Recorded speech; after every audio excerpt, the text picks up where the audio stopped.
Good afternoon, everyone. This is Dan Coatsworth. I am the editor from Shares Magazine.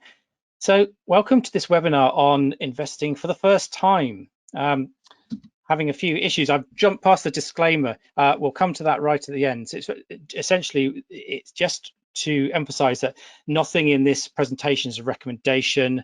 And if you you're not sure about anything, it's really important to go and see a qualified financial advisor.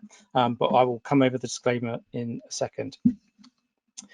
So thank you for joining us. I'm going to talk for about 45 minutes, and then it's a chance for you to ask your questions, and I will try and get through as many as I can at the end. I'll have a look. If there's lots of questions and there's a common theme, I'll try and pick one of those up. But let's get started. So, a lot of people have tried investing for the first time in the past year using spare cash that they've saved from not going out or, not having to travel to work. Some of you might have been stuck at home on furlough, and others, simply just looking for ways to make money. I certainly know that I've been reading lots about Bitcoin surging over the last year. There was times when, the Tesla share price was headline news on the BBC. And we've certainly been reading lots about the Reddit Wall Street Bets social media forum, where lots of people have been sharing ideas about which stocks to target, such as video games retailer GameStop. So when things like this hit the mainstream news, it's almost inevitable that there'll be some people who want a slice of the action. So F&C Investment Trust did some research recently into this trend, and they found that the events of the past year had prompted about 16% of Gen Zs to invest. So that's people born between the mid and late 1990s and the early 2010s. So 1 in 10 of these Gen Zs started to invest directly as a result of GameStop shares shooting up earlier this year. 6 out of 10 decided to invest in Reddit stocks. So these are names like GameStop and AMC and BlackBerry. They're all over the Reddit's Wall Street Bet social media network forum.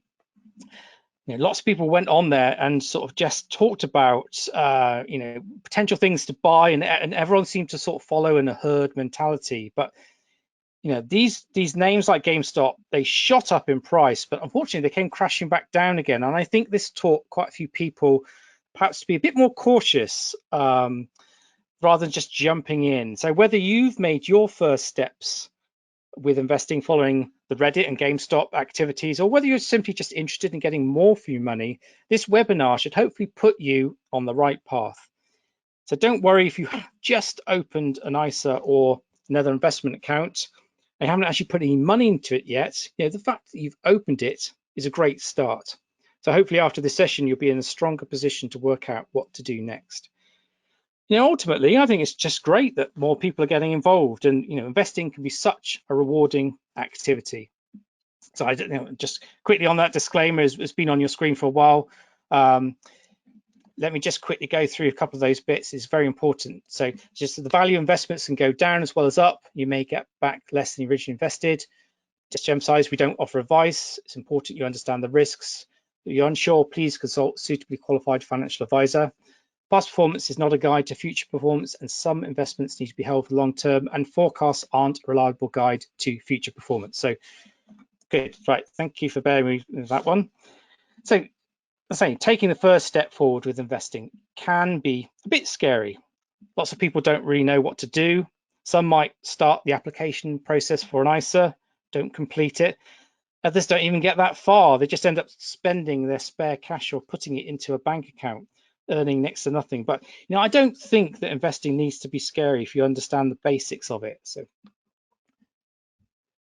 a lot of people might say, well, is investing time consuming? Do you need to spend hours every day looking at share prices, reading the Financial Times, or even watching things like TED Talks about capitalism?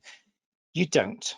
At the most basic level, you could buy a simple index fund tracking the global stock market. It's very straightforward to buy, very straightforward to understand, and it would give you exposure to companies around the world.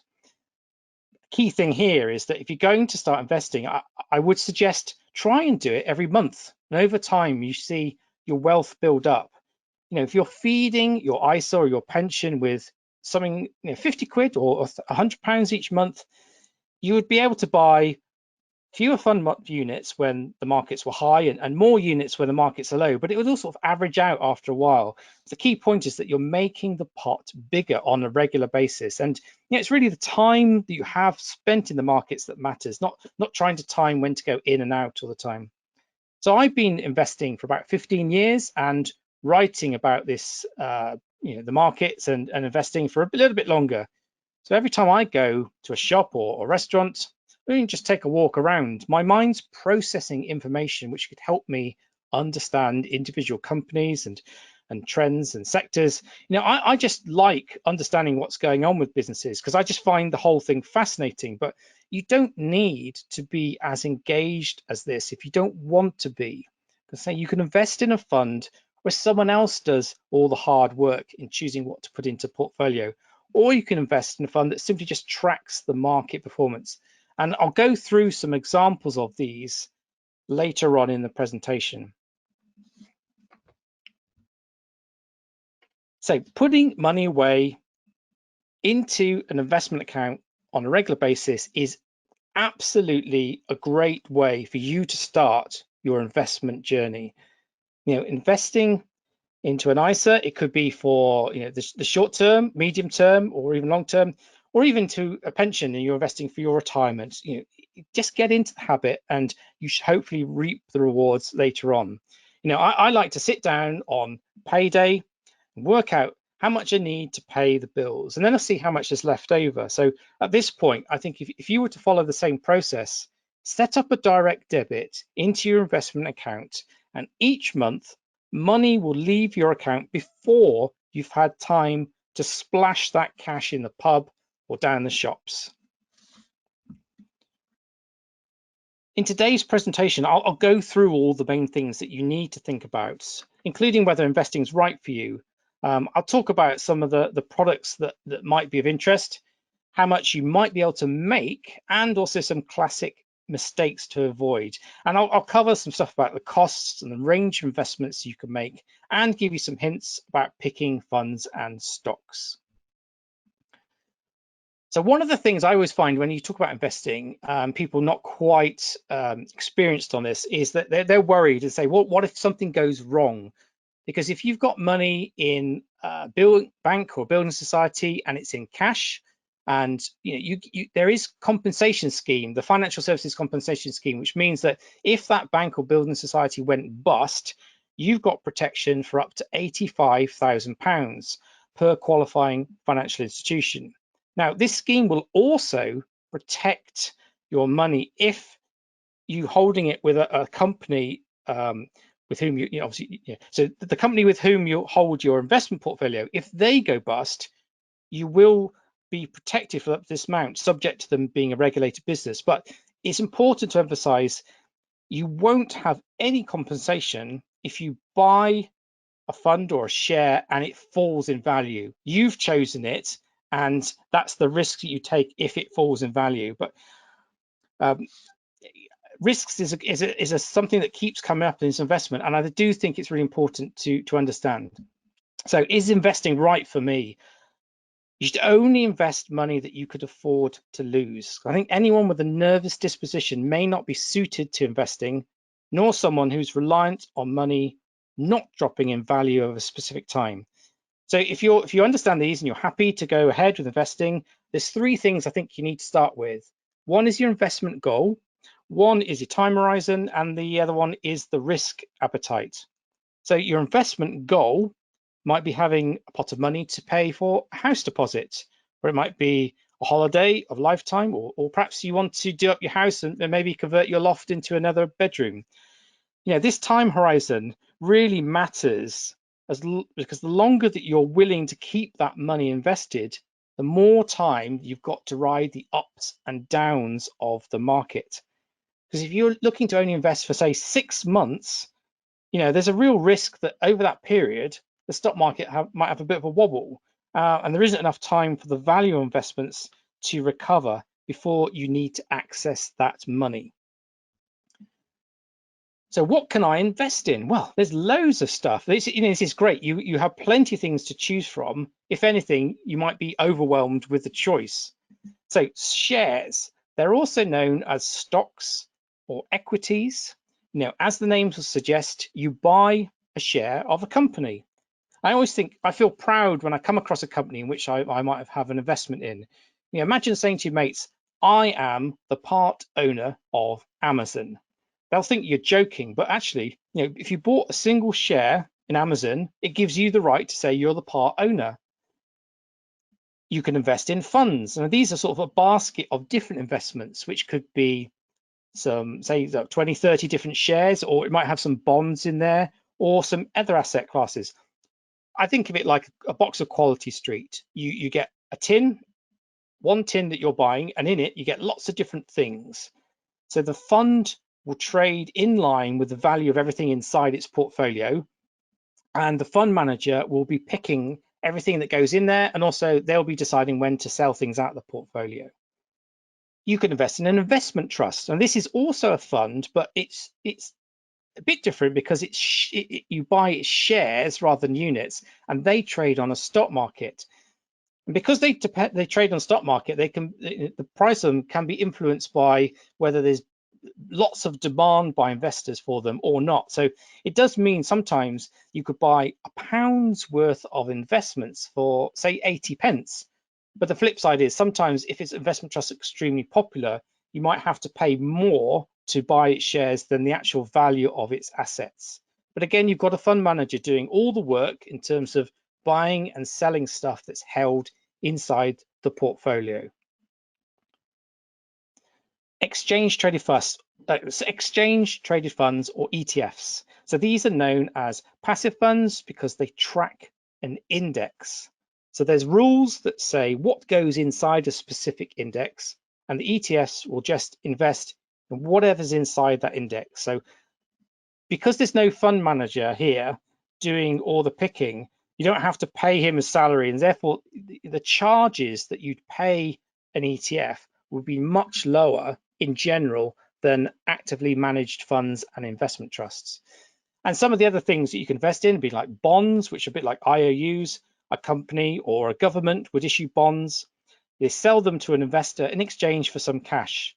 That investor gets paid interest over a set period of time, say 3 or 4 years.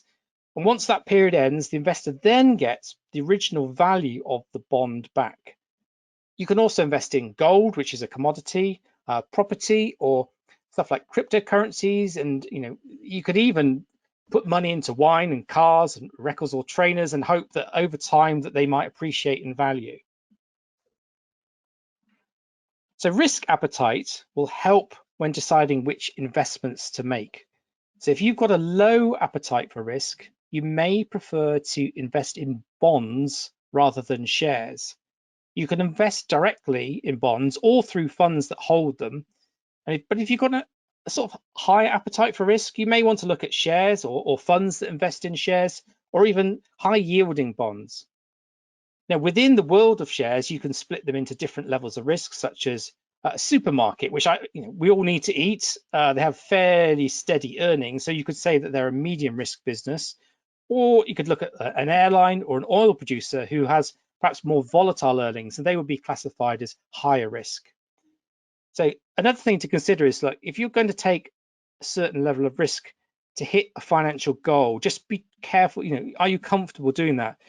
So if we say that you need to make 10% gains a year for 3 years to hit your goal, well, if you had a low appetite for risk, you might not be suitable doing this strategy. To achieve 10% a year would be considered to be having to invest in certainly some riskier stuff. So you may need to either increase your risk appetite, which isn't always the good thing to do to realistically hit that goal, or you could extend the investment period so you only need a lower return each year, or simply say, okay, it's unrealistic that I'm going to be able to save this amount of money over this time, so reduce the amount that you're hoping to save up for, and get those returns, so you don't have to take those excessive risks. So this is perhaps something which I think is very underappreciated by people who put money into the markets. How much can I make? You know, if you've only ever seen things like people talking about investing in films like Wolf of Wall Street, or you might have seen some people on social media platforms like TikTok, you might think that making 100% gain in a year is normal, or even 100% in a month. But you know, they are not normal returns, and it's really important to set the appropriate expectations for how much you might be able to make. Now, UK shares have averaged about 4.7% return each year over the past 50 years when you adjust for inflation. And if you look at 1908 to 2018, the average was a bit more, 5.2%. Now, these figures have been adjusted for inflation. So if you think that the Bank of England targets 2% inflation a year, so if you think, okay, 4.7% over 50 years, an average each year, you could feasibly make, say, 6 to 7% return in a year from shares. I think is probably a realistic goal that you could look at. Now, this figure is just an average. It's important to understand some years you'll make more, some years you can make less. You know, you can actually lose money over periods as well. Yeah, you can see on the table here that the returns from equities, which is another word for stocks and shares, so the returns there is better than gilts. Now, that's a term, if you're not familiar with it, it's essentially UK government bonds. So you can make more money according to history here with equities versus gilts, but gilts have given you more, better return than cash. But again, it does vary from year to year, and these are historical data, so don't think this is guaranteed what you'll get in the future. So here's an example. If you would invest, say, £1,000 every year. So if we start off by putting £1,000 into the account, and we get a 5.2% gain, so you'd make £52 return. But then at the start of the next year, you'd put another £1,000 in, and then you'd get the same 5.2% return. So over time, you'll see your pot building up quite nicely. I think if you put over £1,000 a year with a 5.2% annual return, your pot would be worth £13,355 after 10 years, but that's excluding charges. So you might think, okay, £1,000 sounds a lot of money, I can't quite afford that. But if you break it down to monthly, it's just about £80 a month. So that's not too far away from the cost of a gym membership, or perhaps a trip to the pub with your mates when you've been paid. So if you have an AJ Bell You Invest ISA, it costs $9.95 to buy or sell an exchange traded fund, an investment trust, or shares. You would pay an annual custody fee, which is 0.25% of the value of the ETFs, investment trust, or shares in your account. That fee is capped at a level which works out about maximum of £3.50 a month. Now, with funds, they are slightly cheaper to buy, so they're £1.50 to buy or sell. And the custody charge you'd pay is 0.25% the first £250,000 of your funds, and a bit less if you've got bigger portfolios. Now, you may ask if there's a minimum amount that you need to invest. Well, actually, it's possible to buy a single share worth 50p, but it's really important to consider the impact of charges on the overall costs. There's no real point buying one share for 50p when the dealing cost would be nearly 20 times this amount. Personally, I think you're probably better off feeding some cash into your ISA or other investment account and just wait until it becomes a bigger size chunk, so the dealing cost would only be a fraction of the overall transaction.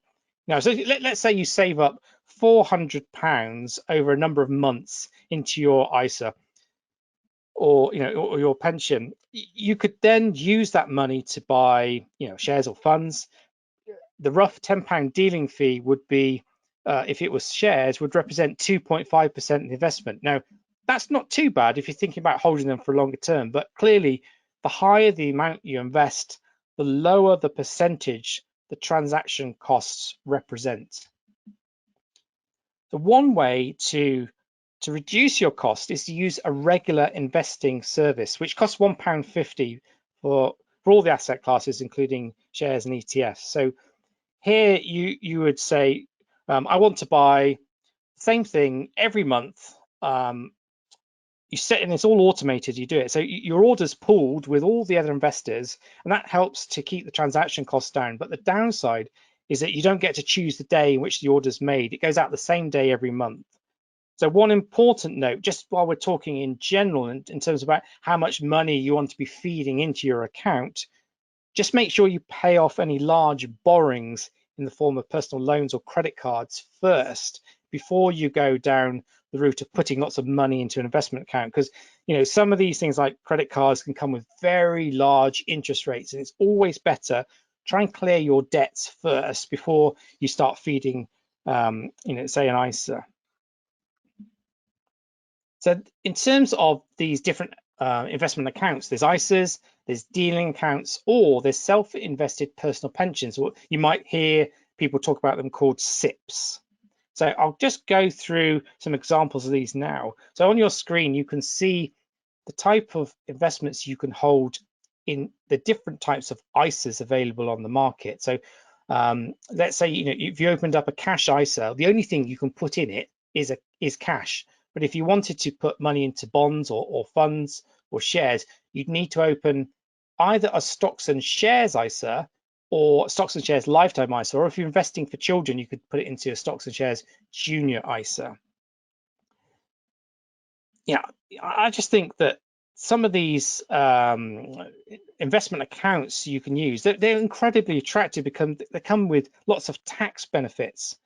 ISAs don't have the same withdrawal restrictions that you get with pensions, but pensions do come with tax relief. So like I say, the only exception when you've got looking at ISAs is you thinking that most of them will just let you take the money out whenever you want, apart from the lifetime ISA. Now, I'll come to that in a second. It's worth exploring some of the rules around that. So with ISAs, any money that you make when your investment goes up in value, so your capital gains, and any money that you get paid in the form of dividends are free of capital gains tax and income tax. So this is the beauty of an ISA wrapper. You're sheltering your gains from the tax man. A dealing account is perhaps suitable for people who might have maxed out their annual ISA allowance, which is currently £20,000. But here any capital gains and dividend tax, so dividends are subject to tax, but you do get some allowances each year. And the other option was a SIP, which is, as I mentioned, stands for self-invested personal pension. This is where you can run your own pension pot. When you save into a pension, the government likes to give you a bonus as a reward for you saving for the future. So when you're earning tax relief in your pension, so some of that money that you would have paid in tax on your earnings will go into your pension pot rather than to the government. So the tax relief is paid on your pension contributions at the highest rate of income tax that you pay. So basic rate taxpayers get 20% tax relief on the pension. High rate taxpayers can claim 40% tax relief on the pension, and additional taxpayers can claim 45% tax relief. So if you're a basic rate taxpayer and you want to put £100 from your salary into your pension, it would only actually cost you £80 because the government will add the extra £20 on top. Higher rates and additional rate taxpayers would only need to put £60 and £55 respectively to get that same £100 of pension savings. Obviously, when you take money out of a pension, you get 25%. You can take as a tax-free lump sum. The rest is taxable, subject to your certain circumstances. So, in general, people will have to pay income tax on that withdrawals. But it's worth bearing in mind if you're in Scotland, income tax is banded slightly differently, and pension tax relief is applied in a slightly different way. So you're free to start taking money out of your SIP once you turn 55, or from 2028, this will switch to age 57. So let's talk about the lifetime ISA. I think this is if you're able to open one, this is a fantastic way to really start your investment journey. You've got to age between 18 and 39 to be able to open an account. You can put in up to £4,000 a year into a lifetime ISA, and the government will pay in an extra 25% of what you've deposited. So let's say you put £2,000 in a lifetime ISA in a tax year. Well, the government will give you an extra £500 on top. Now, this is free money, great way to help build up wealth, but there are a few catches. If you're using it to help save up for a house deposit, remember that the terms of the lifetime ISA mean you can only use it to buy your first home. Otherwise, the account is really designed for longer term saving. So if you're not using it for a first home purchase, you don't want to keep it locked away until age 60, then the government will impose a 25% penalty on your withdrawal unless you've got a terminal illness. The government is saying it will help you save, but you can't just dip into this account whenever you like, unless you're 60 or over or you're using it to get on to the housing ladder. If you do think you need to access the money for before age 60 and it's not to buy a first home, then perhaps you'd be better off with a normal stocks and shares ISA where there's no restrictions on withdrawals. But of course, that doesn't come with a government bonus that you'd get with the lifetime ISA.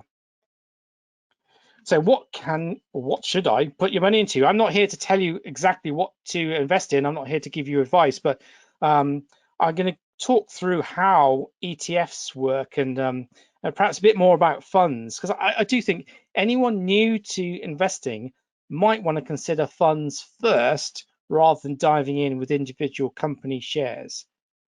Now, with funds, you benefit from diversification. So if something goes wrong with, say, one of the companies in the fund's portfolio, well, all the other companies that are in that portfolio should act as a cushion. If you're owning just a handful of individual company shares and nothing else, well, if something goes wrong with them, your wealth could be destroyed very rapidly. You just need to understand those risks. So I just think the funds route will it's a potentially a calmer way of easing yourself into the investment journey, and this diversification is very important as well. So your choices include passive funds. So these are the ETFs, which are low cost and track different indices. So let's say you want to track the performance of the FTSE 100 index, which is the index of 100 biggest companies on the London Stock Exchange. Well, if you bought an ETF tracking it, if the FTSE 100 moves up by 2% in value, well, so should your ETF as well. They're meant to mirror this performance. So these passive funds can come in various forms, including ones that track different geographies. They might track different sectors or different styles. So it might be that they're just tracking generous dividend-paying companies. So another option is to go for an active fund, and that's where the decisions about what's bought and sold are made by a fund manager. There's a small fee attached. You probably pay more in fees, as I mentioned earlier, than you would for ETFs. These active funds come in different shapes and sizes, and it's the goal of the fund manager to try and beat the market. So some people say, I don't like paying large fees, but actually, if you get a decent fund manager and they can beat the market on a consistent basis, there's justification for paying those higher fees. So active funds, again, come in different shapes and sizes. Some might place big bets on just a few companies. Others place much broader exposure through having a portfolio of hundreds of stocks in there. So if you're new to investing and you want to build up a core diversified portfolio, I would suggest 5 to 10 funds might be a reasonable amount to start for, to aim for, sorry. So you don't need to buy them all on day one. It's fine to just have 1 or 2 to start with. And, as you save money, then you can think about adding more funds. Down the line, once you're a bit more experienced and you want to add some more specialist funds, then perhaps up to 15 funds in a portfolio might be reasonable. This would give you, diversified exposure again, and perhaps you might want to use them to get exposure to different assets. So you've got a bit of property, a bit of bonds, funds, and shares in there. So when it comes to picking funds, it's important to have just a rough idea of what you want before you go searching, because there's thousands of funds on the market. And it's easy to be overwhelmed by the amount of choice. AJ Bell Investment team regularly analyze the funds that are available on the market, and they publish a list of their favorite ones on the website. So conveniently, it's split into different categories, and you can say whether you want a low-cost fund that tracks the markets, or which is a tracker fund, or also known as a passive fund, or whether you're happy to let a fund manager do the work and try and beat the market. And that's known as an active fund. So tracker funds and passive funds are known. They have this name because all the decisions are made by a computer. They follow a list of rules to see which stocks or bonds are qualify for inclusion in the underlying index.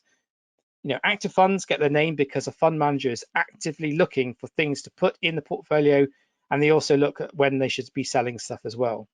So on your screen, you've got a screenshot of what it would look like if you went on to the AGBL website and looked at the favorite funds list. There's a screening tool there, and you can, I'll give you an example here. So I think, okay, I want something that invests around the world. So I've ticked the global box. I want to benefit principally from my investments going up in value rather than collecting lots of dividends. So I've ticked the growth box. And I'm, in this situation, I'm happy to let fund manager do the work. So I've ticked the active box. And then when you sort of hit the go button, you should be given a list of funds on the list that qualify for this search. There's also an investment trust select list. So this isn't it's not a sort of a best buy list, but it's where our investment specialists have analyzed the investment trust market. They've looked at factors including price and performance and size, and they've created a list just under 20 investment trusts there. So you can see a selection on your list on your screen now. Again, just go onto the website, you'll see the full list there. You can scroll through looking at sectors and geographies. And I'm going to go through some of these names now just to talk through a bit more about what they do. So let's start off by looking at the Lixor Core MSCI World ETF. If you've never invested before, you've only got a small amount of money, then a natural place to consider is a low-cost fund that would track the global stock market, because you'll get exposure to lots of different companies and geographies around the world. One example of a fund that essentially provides that exposure is the Lixor Core MSCI World ETF. So the code, if you're typing into the platform, is LCWL. So Lixor is the name of the company that's issuing the fund. Core is one of its product ranges.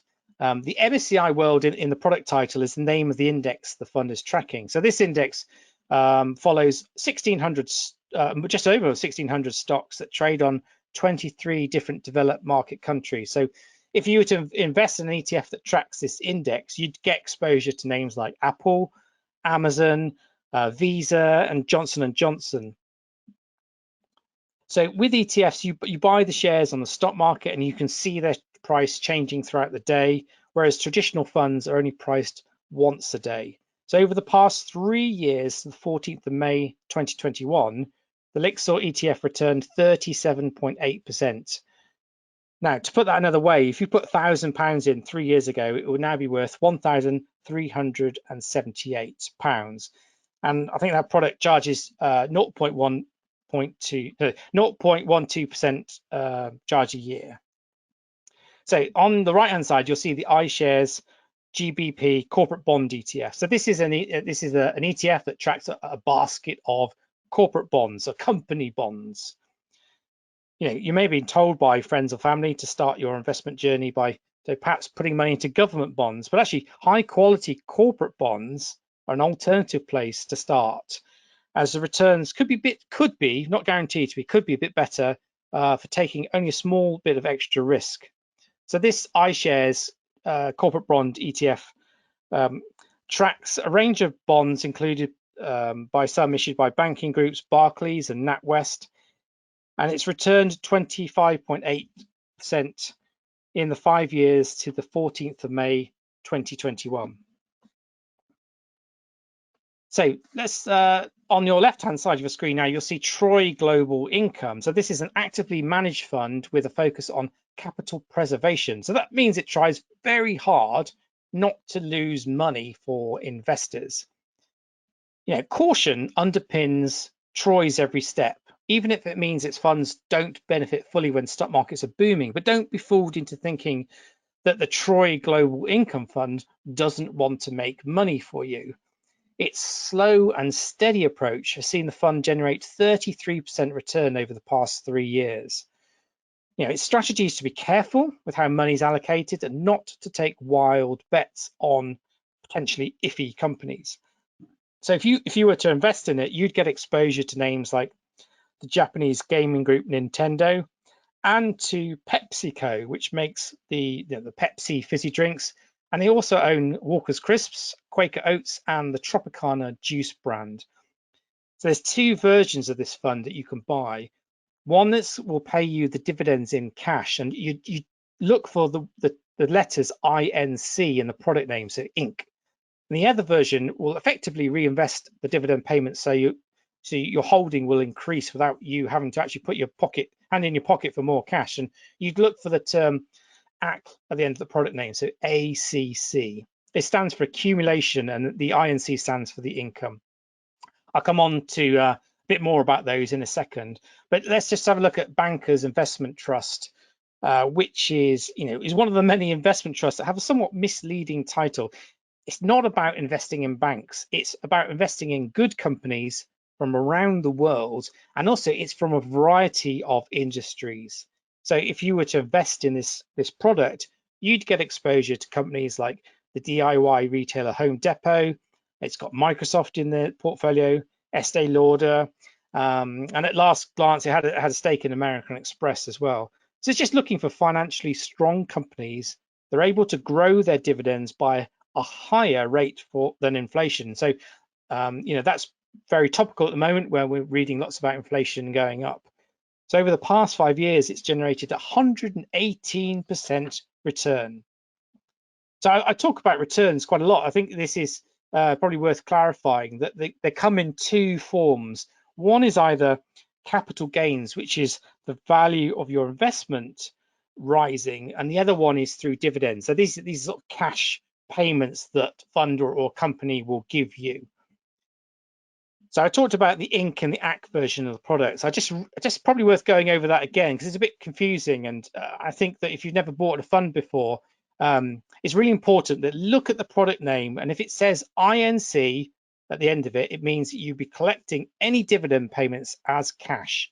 If it says ACC, it means all dividend payments will be rolled back up into the fund and you'll own more units of it. So the frequency of dividend payments does vary by fund to fund, and actually not all funds or companies will pay dividends at all, but historically you could expect it to have had some twice a year. More recently, the frequencies have increased to quarterly, or even some funds actually pay monthly. But companies have the right to cut or suspend dividends, and so obviously if you're investing in a fund and a company within the portfolio is being less generous dividends, that will ultimately impact the level of dividend that the fund will pay as well. Slight difference with investment trusts is that they're allowed to sort of effectively keep back some money for a rainy day, but it's just an accounting thing that in hard times they're able to take some of the money and to sort of keep paying dividend payments. So you see investment trusts have a very good track record of being consistent dividend payers. Let's take a look at classic first-time investor mistakes. So I think I've talked a lot about funds, but there's a lot to be said about investing in shares, and I think it's to me, I think once you're comfortable about investing in shares, it's really important to do some research. Just don't jump into it. Certainly don't jump into the bit about just following what everyone else is doing. So on your screen, you'll see a list here of what people would deem to be some of the classic first time mistakes. One would be jumping into whatever's hot. So stocks, for example, recently we've had stocks that are, sort of might benefit from what's going on in the crypto market, or stocks that are linked to the cannabis industry. If everyone's talking about it, there's a chance that all the easy money will have been made already. Now, buying small stocks hyped by people on social media is relevant, because we've seen lots of people piling in because you'd had hype on things like the Reddit social media platforms and stuff. But I think lots of people would underappreciate the risks associated with stocks, particularly very immature stocks, companies that are still early in their stage of their development. Now, not having enough patience and trading in and out all the time is sort of a bad move, because you can incur lots of dealing costs there. And certainly investing too small an amount would not be good, because you'd have the overall transaction could potentially be dominated by dealing costs. So just bear in mind those costs there. Think about the advantages of an ISA. Lots of people automatically jump into using a dealing account, when actually if they use an ISA, all the gains on the capital gains and the dividends paid would be free of any tax. Again, you're protecting your wealth from the tax man. And finally, just invest in cash that's subsequently needed to pay the bill. So, if you suddenly have a bill to settle, you haven't got any money, you might have to quickly sell your shares. Potentially, you might have to do that at a loss. So should I actually, the question you might be thinking now is like, okay, you talk a lot about funds. Does that mean I should be ignoring stocks completely, until I've got some more experience? Well, not necessarily. I just think don't bet all your money on it until you've got until you've got, say 3 to 5 funds might be a good starting point for a solid portfolio. Perhaps split your money into 80% the serious stuff, 20% a bit more fun stuff to try the shares. But please do just check the risks for each investment.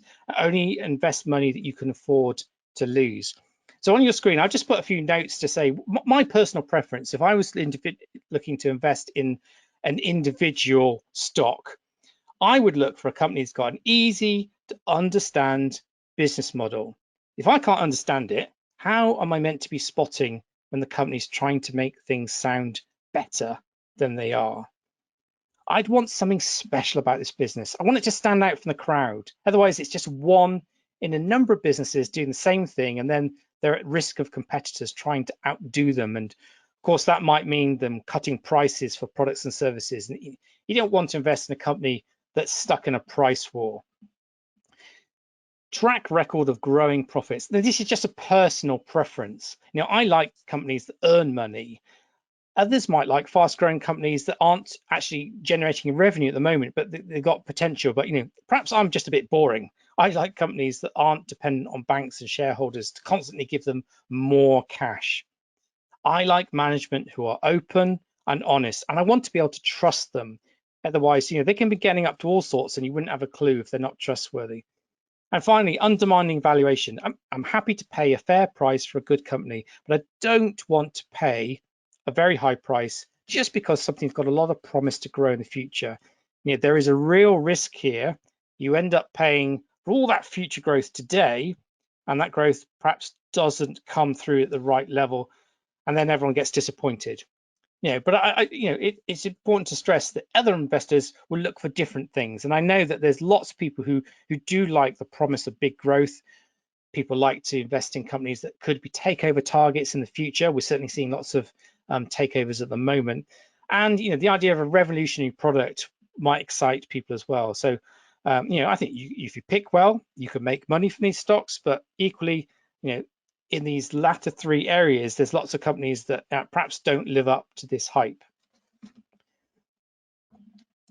When I started investing, my first share that I ever bought was a company that was trying to recover, I should say, metal from shipwrecks. It sounds really exciting, but this company had lots of false starts. I actually managed to get out just before the business collapsed. Then I went on to invest in lots of mining stocks that didn't really make me any money. I don't know, I was drawn to the adventure of it. And I didn't really pay much attention to the company's financial position or what could go wrong. It wasn't really until I bought shares in a company called Entertainment One that my investment strategy changed. About 11 years ago, it signed a 3-year US broadcasting deal for Peppa Pig and owned the rights to Peppa Pig. Um, Now, this represented a big change because essentially it introduced the Peppa character to the world's largest licensing and merchandising market, and it was in partnership with the most watched TV channel for children in the US. So, at the time, I had a very young daughter. I was spending quite a lot of time watching episodes of Peppa Pig, and I could just see the potential for the show to be really big around the world. I knew the product. I could see this opportunity, and to me, that was I felt quite comfortable investing in this company because I kind of knew what was going on. And Entertainment One went on to be incredibly successful, and it was taken over a few years ago. I think at this point, I was reached the point of thinking, well, okay, perhaps I want to take investing a bit more seriously. And I sort of invested in lots of individual shares, spent more time looking at it, but ultimately it got to the point where I thought, well, I want broad exposure to the markets. Perhaps I should let someone else do all the monitoring and the stock picking. And equally, I'm happy to track the market and just let things slowly, or hopefully slowly over time, build up in wealth. So I switched my strategy and I went funds only. But everyone comes at this from a different angle, and it's all up to your sort of personal preferences. But and say if you're curious about investing in single shares, make sure that you're an informed individual. You know what's going on. Look at its valuation. How does that compare with competitors? What external events might happen to influence that share price? So, you may be happy to take bigger risks in the hope for bigger rewards, but just think that think about the potential losses. And it's nice to have a share where you've doubled your money, but can you stomach something that's has a 50% loss in a single day? That goes back to GameStop, where I was just doing some quick figures, and I thought, look how volatile this stock has been. It's fallen by more than 5% in a day on 98 occasions over the last 5 years. One day alone, it fell by 60%. Yes, on another day, it jumped by 135%. So, these extreme wild movements here. In comparison, the MSCI World Index was far less volatile on a daily basis, and it only fell by more than 5% in a day on 4 occasions in the last 5 years. I just think that if you're going to invest in individual shares, just understand what's going on. Write down what you like about the company, and also what could go wrong. And sometimes it's much better when you've got it all there in black and white. You can go back to it, and you can easier to make a decision. So I think so I've been talking on for far too long. Let's go through some of your questions now. So if you just give me 2 seconds, I'm just going to scroll through all the list of questions that you're asking. Someone is asking about that they bought shares in a company the other day because the results look, the information that's coming out of the company was very good. The company seemed to imply everything was going well, but then it came out with some result statements where profits had soared, yet the share price crashed. What are they missing? They're trying to understand this. So I think in this situation, you'd need to go and look at the outlook statement that's in a set of results. When a company talks about its figures, it's reporting historical information. So it might be 2, 3 months or 4 months later than after the end of that financial period. So the stock market is like, yes, we're happy to know about these figures are going well, but what we're really interested in is any new information. What's your outlook? So I think that whenever you see a company reporting information, go straight to the outlook statement and see what they're saying. That is likely to have one of the strongest influence on the share price that you can see. So,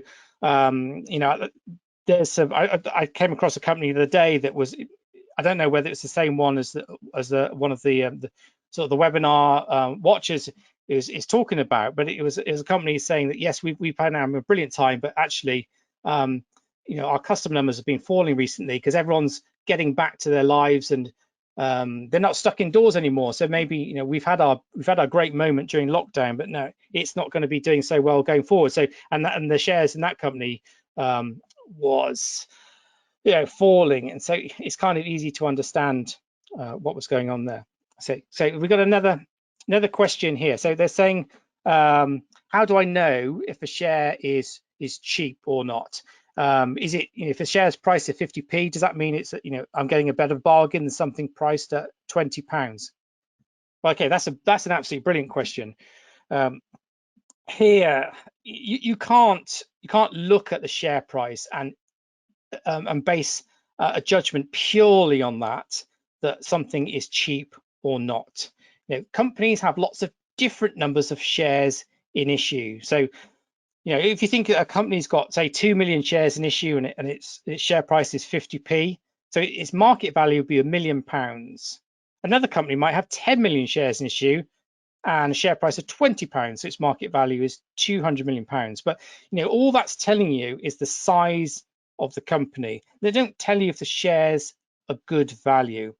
Now, for that, you need to use some different valuation metrics, and, you know, I think perhaps that's a conversation for a different webinar. But, you know, the most common one would be the price to earnings ratio that compares the share price to the earnings per share generated by the business. But I think if you're a first-time investor, this is a good example of, you know, basic valuation techniques is something that you would need to read up on if you want to sort of get an idea about individual stocks. But if you're not comfortable with that, that's where a fund manager would come in, and they would do all the hard work for you. Okay, so someone else is asking, is it more important to look at the return for investment or the yield? Well, I personally, I think, you know, obviously you're looking at the returns. Again, this is all historical. The yields on something will give you an indication of what it's potentially capable of buying, but yields change constantly. So if a share price goes up, the yield will change on it. So it's based on the forecast dividend payment. So I think if you've got a yield, say, in excess of 6 or 7%, it perhaps looks quite high. To me, that would be a slight warning sign, and I would look at the share price, and if the share price has been falling, it would perhaps be a signal to me that market's a bit worried that perhaps the dividend is unachievable at the current levels, and there might be a dividend cut. So to me, if I was just looking for an investment, I would look at valuation first. I'd look at what a company does. Going back to that list I was talking earlier, you know, is it do something that stands out from the crowd? A yield would be just a nice present for me afterwards. But if I was looking for investment purely for income, then I think you need to look, you know, the dividend obviously yield would make a lot more difference, and you do need to look a bit more about is it sustainable or not. Again, if you use the services of a fund manager with an income fund, they would certainly be looking at, you know, how much cash does a company generate and whether they're able to afford dividends at the current rate or whether they can keep growing them, which is obviously what you want for investment over time. Okay, let's we've got 5 minutes left. So here's the next one. So if a fund or stock is falling against the market, how would you decide when to sell? That's a really good question. I'd have to look at what are the reasons why a share might be falling. So quite often these shares will just fall for reasons that aren't linked to any information that they've been giving. So you know, I've seen some supermarkets recently talking about how, you know, they've had great year for sales, and it's all going very well, but the share prices aren't going anywhere. I think what the market's worried about is a mixture of higher costs. Now, we know that because that's in the information the company's telling us. But also you need to look at other factors as well. So you perhaps need to look at inflation figures. The cost of living is going up. So to me, that would be, you know, can the supermarket pass on the extra costs of food to the customer? If they can't, because perhaps they're worried about very fierce competition from other supermarkets, Does that mean that their earnings are going to be hit?